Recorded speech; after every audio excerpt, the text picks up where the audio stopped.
This video is going to show some considerations that we need to make as we're working with having students complete more open-ended responses in a digital format, and especially when we're not expecting any students to complete them with paper and pencil. So one of the common things that we see when we're working with these kind of questions and documents is that when we're accounting for the students to do it with paper and pencil, we have to leave a lot of space between questions. And essentially what that does is it allows the students to have extra room to write.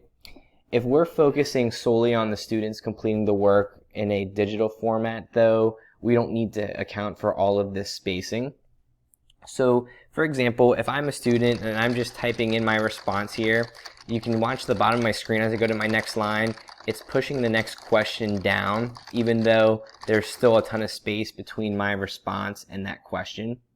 So, essentially, the most simple fix for this is to just reduce the spacing and just leave as much space between questions as you want when you're accounting in for the student response. So, like, for example, in this case, I just have 2 lines of extra space here, and then my answer doesn't go along into the next thing. So this is just a quick fix with the formatting. But what we can also do is, if you notice, my text that in my question matches the exact text that the students are doing.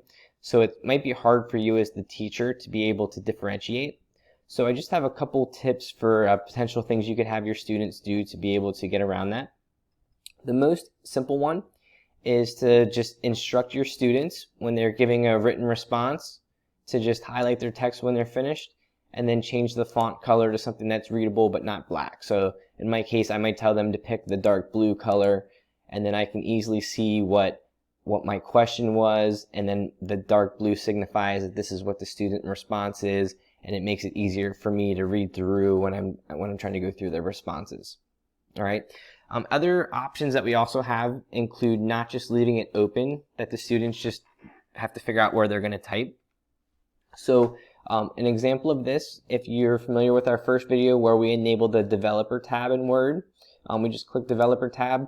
We can use that same rich text content control, and we essentially just choose this option, and then it creates this little, it's basically like a form field where students can respond.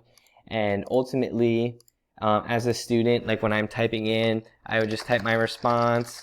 It would let me have multiple lines as needed, and it'll keep pushing my next question down as well.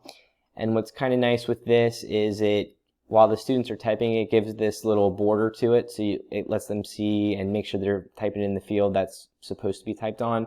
If I click out of it, as the teacher, when I first look at it, it doesn't look like it is any different from anything else. So we could still have the kids change the text color if we want.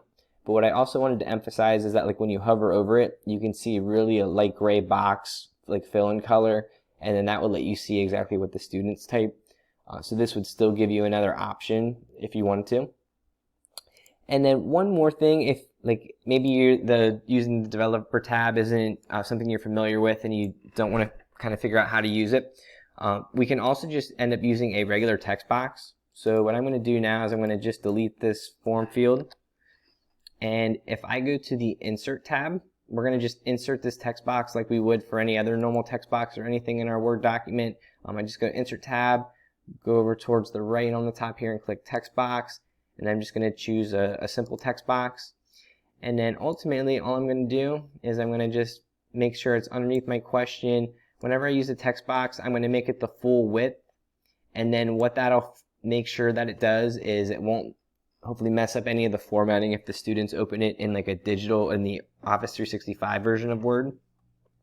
And then what's nice with this is it keeps the border at all times, so your students have a place to type, and then it's quick and easy for you to be able to see your student responses as you're going in there as well.